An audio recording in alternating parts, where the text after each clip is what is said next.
deal with in all of this. One was to deal with failed education, people that have had a real problem, never got a proper education and therefore are below the jobs market. Family dysfunction and difficulty, which is often rife in many communities, and that will ensure that the next generation may well end up repeating those same problems. So dealing with that, getting to the root cause.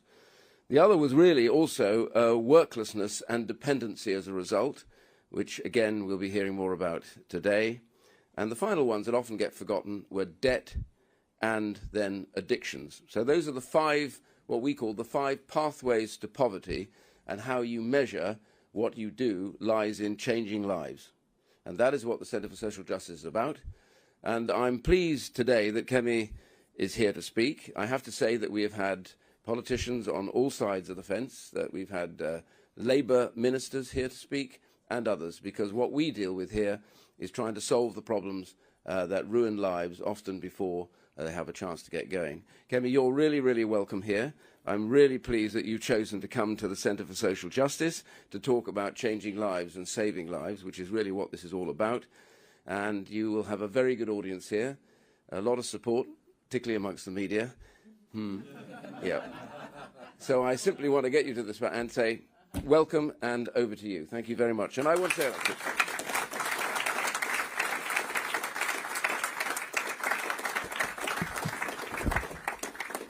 Ian, thank you for that wonderful introduction, and thank you, CSJ, for hosting me. I'm delighted to be here. We are becoming a welfare state with an economy attached. 28 million people in Britain are now working to pay the wages and benefits of 28 million others.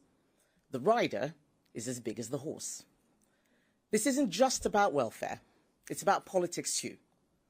We have a Labour government beholden to their left-wing MPs who choose not to fix this problem, and a Reform Party that cannot. This is a ticking time bomb, and with the exception of the Conservatives, the political class don't see it or refuse to acknowledge it. In fact, a lot of them want to make it worse. If we don't solve this problem, our economy will collapse. 1 million young people are currently not in education, employment, or training. And we are on course to spend 1 in every £4 of income tax on sickness benefits alone. What began as a safety net for the most vulnerable has morphed into something completely different. The system is unsustainable, and this threatens all the good it was designed to do. Of course, the obvious question is, this is your system. How can you criticise what you've run for 14 years? It's a fair question. But the truth is, the problems in our welfare system now are not the ones we inherited. If you cast your mind back to 2010, we took over a benefit system that was a dysfunctional mess. Overlapping entitlements handed out by different parts of the state, it very often meant people were worse off in work. Unemployment was 8%. There were queues outside job centres. People up and down the country got up and went to work, while next door, their neighbours' curtains were drawn until noon. So it was against this backdrop that Ian Duncan Smith set up the Centre for Social Justice back in 2004. People in this room will remember Breakdown Britain, the forensic diagnosis of how welfare dependency was hollowing out families, communities, and lives.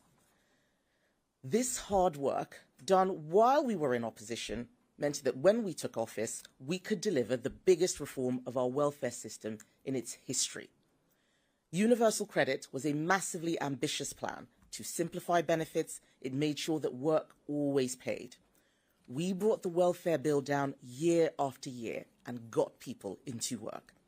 800 jobs were created for every day that we were in office, and that matters because work gives people purpose, stability, connection.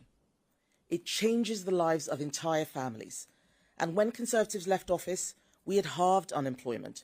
Before COVID, we had the lowest number of workless households since records began. And this is important because a child that grows up in a workless household is likely to underachieve at school. Worklessness and dependency are passed down through families.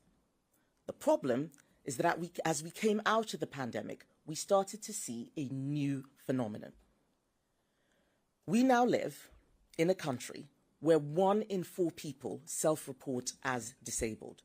People are receiving disability benefits for having tennis elbow. I know some may disagree with me, but I do not believe that 1 in 4 of us can be considered disabled without the term losing all meaning. And in this new age of diagnoses and self-certification, our sickness benefit system cannot cope. And we are now spending more on sickness benefits than we do on defence. Conservatives brought in the household benefit cap to stop worklessness paying more than wages. But new research from the CSJ has found that under Labour, people receiving sickness benefits could now get £2,500 more a year than a minimum wage worker. This is not just fundamentally unfair, it is a fiscal disaster waiting to happen. It should have been clear to anyone seeing this that it isn't sustainable. But the reason Labour have failed so badly on this over the last month is that they didn't see these problems in opposition. They thought that if Labour ran the country, all of Britain's problems would go away because they think of themselves as nice people. But sanctimony is not a substitute for policy. So when they came into office, they didn't have their version of Breakdown Britain. They had no plan and were completely unprepared for government. They didn't have a universal credit 2.0. They didn't tell their backbenchers that they needed to cut welfare. Labour now don't know what they believe. That will be the epitaph of this government. It was only when Rachel Reeves came shaking her bucket outside the DWP, asking for some quick savings to plug the holes in her figures, that in a rush, they tried to tinker with a system that needs wholesale reform. And even if their original bill had passed unamended, it wouldn't have fundamentally fixed anything, because it was a sticking plaster solution. Now, they can't fix it in this Parliament, so for the next 4 years, we are stuck. We are stuck with 3,000 people a day signing on to out-of-work benefits. We're stuck with people getting taxpayer-funded cars for having constipation. The bill will go up to £100 billion on their watch, and that's just sickness benefits. Their economic mismanagement means that every day they are in office, jobs are being lost, and job losses mean more people going on to welfare and fewer people coming off. No doubt, emboldened by their success in forcing Starmer to U-turn last week, Labour's backbench MPs will now be eyeing up even more concessions. We know that there are more tax rises coming in the autumn. That's now been all but confirmed by the Chancellor. But what Labour haven't told you is that this doom loop that they have set up will mean taxes will have to keep going up. Wealth creators are fleeing the country. People have stopped hiring because of Labour's jobs tax. Fewer and fewer people will have to support more and more. That is the tax spiral. None of the other parties seem to acknowledge this. Last week, we saw left-wing Labour MPs, Lib Dems, SNP, Independents, Greens, and revealingly, Reform MPs all vote for higher welfare spending and an even more generous benefit system. Reform like to pose as a right-wing party, but they don't seem to understand that asking the taxpayer to fork out £100 billion a year on health and disability benefits isn't just completely unaffordable and unjustifiable, it's immoral. And the Prime Minister has already signalled that he's open to removing the two-child benefit cap. In fact, right at this moment, there are probably Labour MPs behind closed doors drawing up plans to force his hand. And they will find allies in Reform. Nigel Farage has committed to remove the cap, and he is warning that he is not finished yet on benefits giveaways. Make no mistake, he is Jeremy Corbyn with a pint and a cigarette. On welfare, he shows his true colours, promising these unaffordable giveaways with no plan to fix the system. I want to be clear why the Conservative government brought in the two-child benefit cap. We brought it in because we believe that people on benefits should have to make the same decisions on having children as everyone else. But Labour and Reform MPs don't even understand what the cap does, and they don't care that lifting it would create another £3 billion black hole in our finances. It's not that we don't want people to have big families. We do. But the way to achieve that is to make sure people can afford to have families because they are in good jobs. not by increasing the tax burden on working people. So next week, we're going to put this to a vote in the House of Commons, and you'll see that the Conservatives are now the only party committed to serious welfare reform.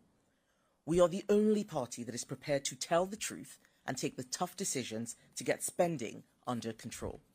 That's the way to bring about real change. Getting the welfare bill down is not an impossible task, but it requires conviction and the courage to make difficult choices. We have to start from our principles. First, who needs and deserves our support?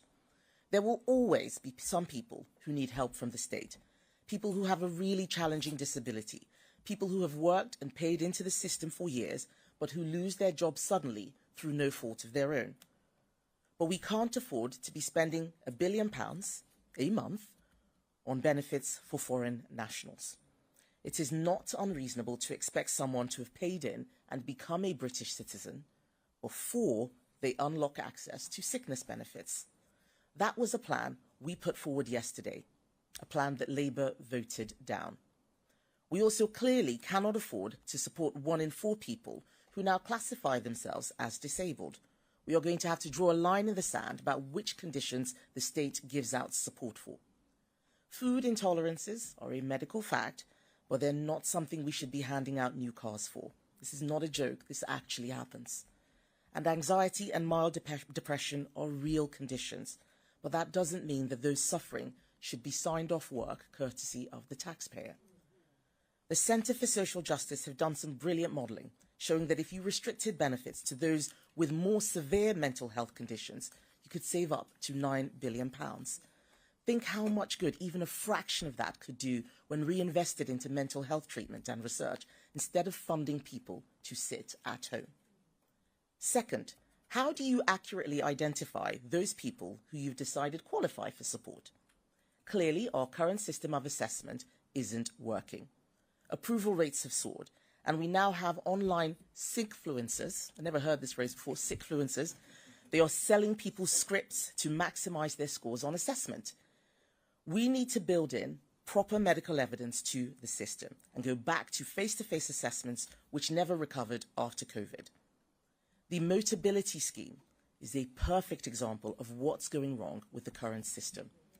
It was initially set up to help disabled people get around. Now 90% of its cars now have no adaptations whatsoever. That's not what it was designed for. People are qualifying with conditions like drug misuse, ADHD, obesity. The assessment system surely can't have been designed with that intention, and we cannot allow it to continue for a moment longer. And third, we need to think about what support actually helps people, because at its best, a welfare system acts like a trampoline. It cushions your fall and it propels you back onto your feet.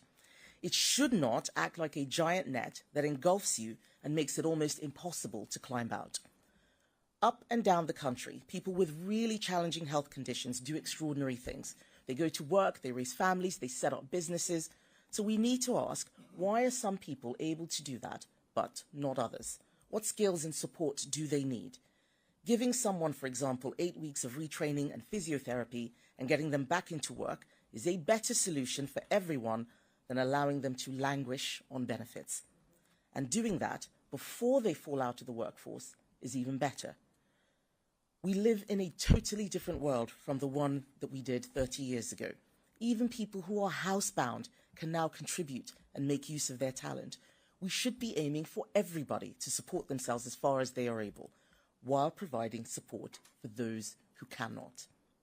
But to do this, we will have to win arguments. Arguments that too many in politics have forgotten how to make. Like a life of work being better than one dependent on the state. Not just better for society, although we believe that too, but actually better for the soul. That it feels better to contribute and enjoy the freedom that comes with paying your own way. Too many young people are growing up not knowing that. They think that a life on benefits is an alternative to working. They think that isolating themselves at home is okay because starting a job feels daunting. We have to show them a better way. We need to win the argument that an ever more generous welfare budget isn't kind, it's cruel. It locks people out of opportunity. It puts support for those who genuinely need it at risk. Every other party thinks the public want more welfare, but I think people have more common sense than that. I think that they can see the damage it's doing to our country. Britain needs politicians who will tell the truth about the challenges facing the country. That's the only way to get the real change we need. We need to win the argument that personal responsibility matters, that if you can support yourself, you should, that if you want a better phone or a new car or a bigger house, you need to earn that. You should not expect someone else working hard to pay for yours as well as theirs. And we need to bring back the idea of saving for a rainy day. That's almost lost now. If you think that the state is going to bail you out every time, why would you make sacrifices? Why would you put money away? Especially if Rachel Reeves is coming for your savings, your pension, or your family home.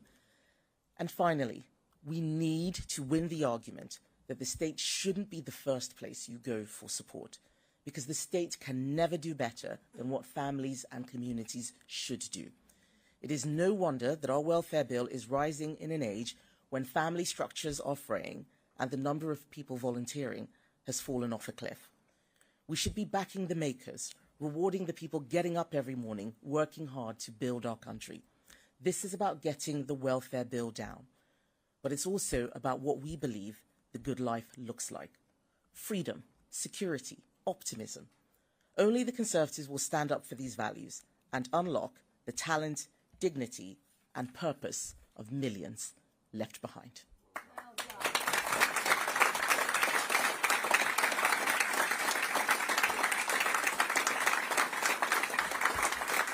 Thank you. Thank you. I'd like to move on to the media Q&A. And first up is Carl Jinen from ITV. Thank you very much. You've just criticised the smaller opposition parties for the way that they voted last week. Didn't you vote the same way? I was talking about the reasoned amendment. We voted against the bill, but the reasoned amendment was actually for more benefits. They did the same thing yesterday, actually. We had amendments to tighten up the welfare system, and they were voting against that. They want more benefits. We are the only party. We are the only party that is serious about Britain living within its means and getting that welfare budget down. Rob Powell from Sky. Thank you. You've argued today that the country is at risk of becoming a welfare state with an economy attached. The biggest part of the welfare budget is obviously the state pension. UBR said this week that in the long run that's unsustainable. So in the spirit of living within our means and being a politician that tells the truth, do you agree and should it be reviewed? We need to look at where the money is going. The immediate problem we can fix right now is around working age benefits. Those pensions are not working age benefits. If we get more people into work, that will help solve the general problem of growth. There are too many people who are out of work. We are bringing in more people from abroad, which is straining the system. That's where we need to start. And that's why we're focused on looking at what we can do to bring down health and disability benefits, which currently are more than what we spend on defence. The triple lock is Conservative policy. We brought in that policy. Right now, we think that the area to focus on is health and disability benefits. There are too many people out of work. We have 28 million people working to support another 28 million who are out of work or in the public sector. Those numbers have to change. Getting people into work is what Conservatives are about. It is what we did before. We reduced the number of workless households to record lows, and that started climbing up again after COVID. Now we are seeing 3,000 people a day claiming out of work sickness benefits. That's just under Labour. That's 1,000 more than it was a year ago. This is crazy. That's the first place to start fixing things. Evan Murray, BBC. Hi there. You've lost your second former cabinet minister in less than a week. What does that tell us about the direction of the Conservative Party under your leadership? What it tells people is what I'm saying in this speech, that the Conservative Party is the only party that wants to live within its means. And if there are people who want more welfare and higher taxes and more spend, they are very welcome to go to those parties that are offering that. But we are the Conservative Party. And if there are people who are not Conservatives, people who have probably been holding us back for a long time, then they should go to other parties that fit in with their values. We are a party of living within our means.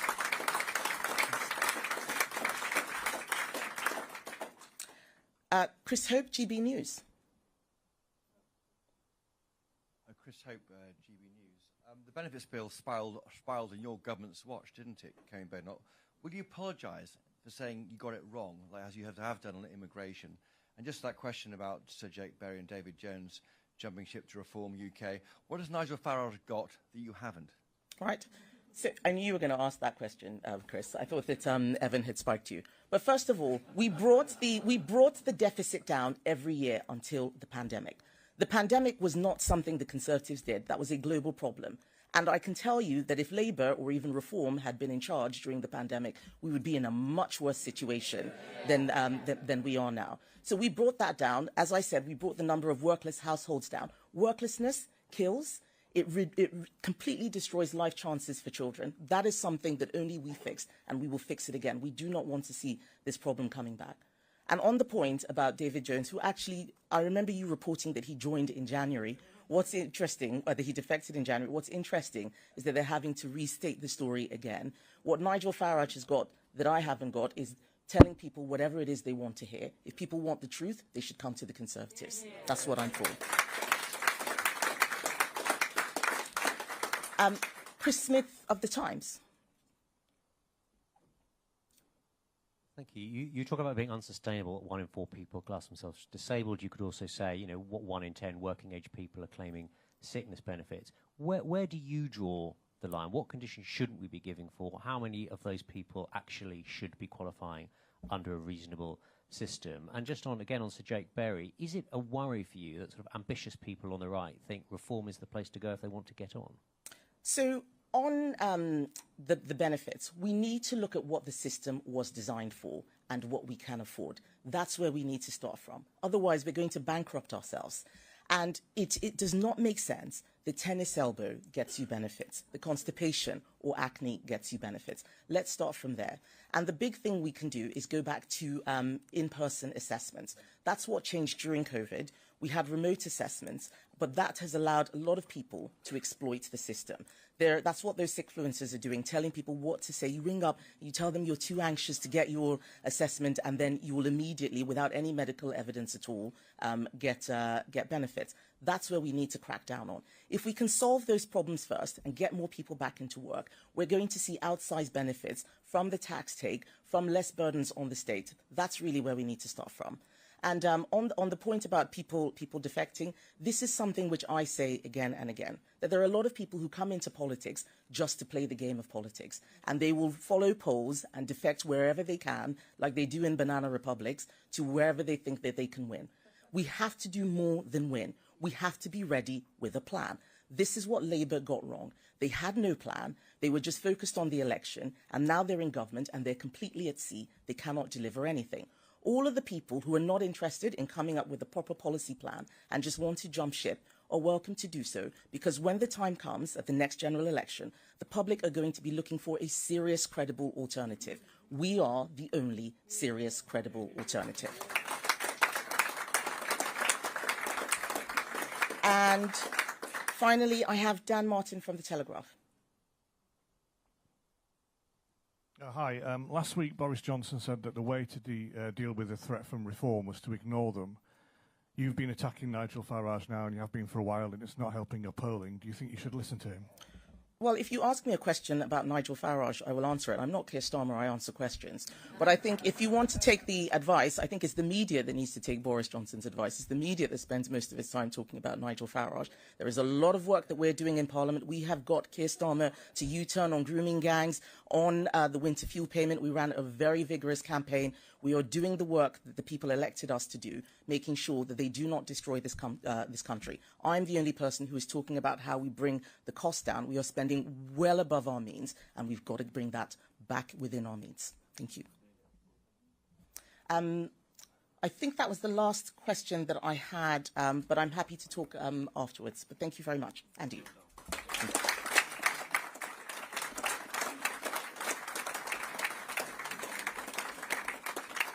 Okay, we're just going to shift the chairs around. We're going to have a little bit of a poor man's Parkinson's interview with you here now and open up for questions. So give us 2 minutes and we'll change the chairs around. Thank you.